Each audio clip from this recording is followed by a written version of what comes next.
Hey, my name's Raquel, but you can call me Rocky, and we are officially in the month of October, and I have some pretty cool videos coming soon, videos for us to get into the Halloween spirit. So if you're interested in that, make sure you hit the notification button so that you don't miss anything. So, what better way to start this month off than with some scary stories? So, I'm going to be reading some ghost stories for you guys. Um, I got the stories off of a website called Huffington Post, and I will link that down below in the description. So, without further ado, let's get started. Okay, so I'm going to be reading the stories off of my other computer right here. Okay. 12 terrifying ghost stories you shouldn't read alone. Whether you believe in ghost stories or not, it's tough not to get freaked out. When you're alone and you hear something bump in the night or even hear a voice, the stories below will freak you out, so it's best to read these with someone. Preferably a friend and not a stranger you've decided to creep up behind on the street. Oh, breaking rules already. This story is called Ghost Bro. My house was built in 1904.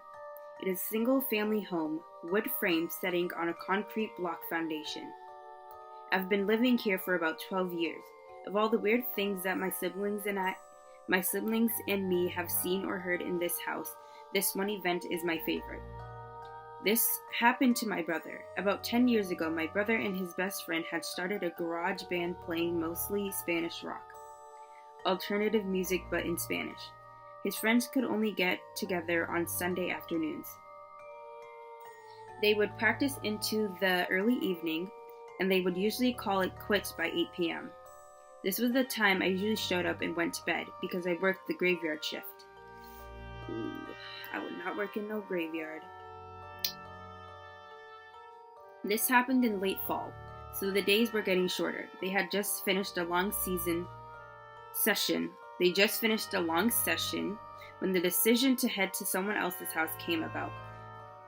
My brother handed his car keys to his buddy so they could load up the equipment. Everyone had filed out of the basement. The tricky part was that they needed to walk all the way to the back of the basement, up the back stairs, through the kitchen doorway, down the hall, into the living room, and out into the front porch. Everyone was outside sitting in my brother's truck waiting for him.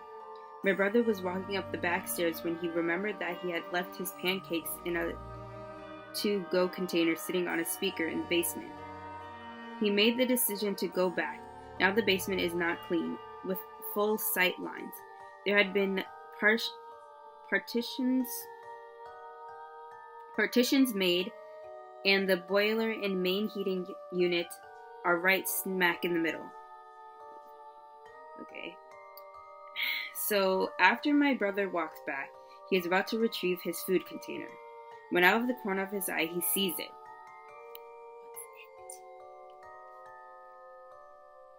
It is a shadow figure, right out his peripheral vision. This feeling of dread and uneasiness washed over my brother.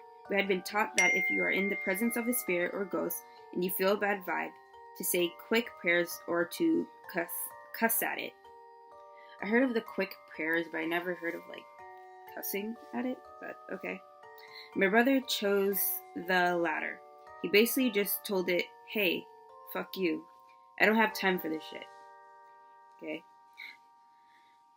My brother started to walk to the back of the basement and briskly up the stairs, closing doors and turning off lights as he was walking out.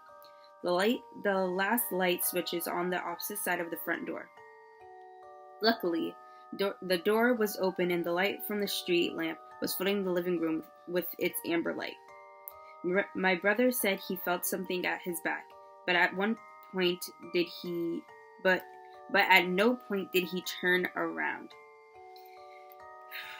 As he flicked the last switch, the living room went dark, as did the rest of the house. As he stepped out, he pulled on the door, closing it behind him. Still holding his food container in one hand, he jogged down the few porch steps. When I thought this was at night, why does he have pancakes? I'm sorry, I just had to point that out. He walked towards the front gate. Our house resides far from the main street, essentially having a large front yard but no rear garage.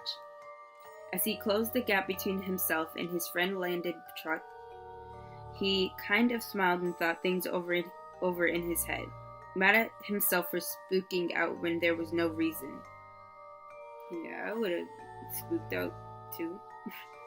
He climbed into the driver's side of the truck, putting on his seat belt, getting ready to pull out of the parking spot directly in front of the house, when one of his friends asked, "Hey, wait, what about your brother? Isn't he coming with us?"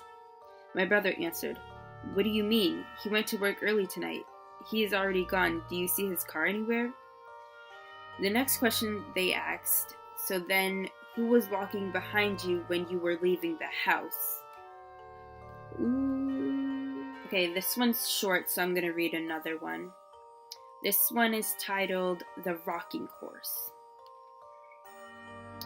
One night, when I was maybe 10, 12, I had trouble falling asleep. My bedroom was the entire top floor of our house, with my bed and such being on the left side of the storage closet, and a play area behind on the bed, and a play area being on the right.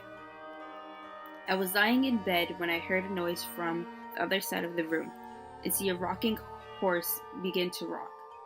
It was sitting just outside one of the storage closet doors. It proceeded to rock its way halfway across the room and stopped dead under the ceiling light. So there's a rocking horse just moving by itself. At this point, I was freaking out and just buried my head under my blankets and never peeked out again until the morning. It was all confirmed to not be a dream, as the rocking horse was still in the middle of my room when I woke up. Furthermore, I got a stern reprimand from my parents for being up out of bed playing with my toys well past my bedtime. Their bedroom was directly below the storage closet / play area and had heard the creaking of the rocking horse shuffling across the room. Wow. Short but creepy. I'm just gonna do one more. Okay, this last one is called The Grandfather. My grandfather told me this story about how one time he was sitting in a chair in front of the house when he heard his wife repeatedly calling him from inside the house. The thing is, my grandmother passed away a few years before that. But he told me that the voice was so pressing that he actually got up to look inside the house. And as soon as he got inside, he heard a loud crash behind him. And turned around to see that the chair he had been sitting in moments ago had been crushed by the cast iron gutter that fell on it. He didn't come inside the house.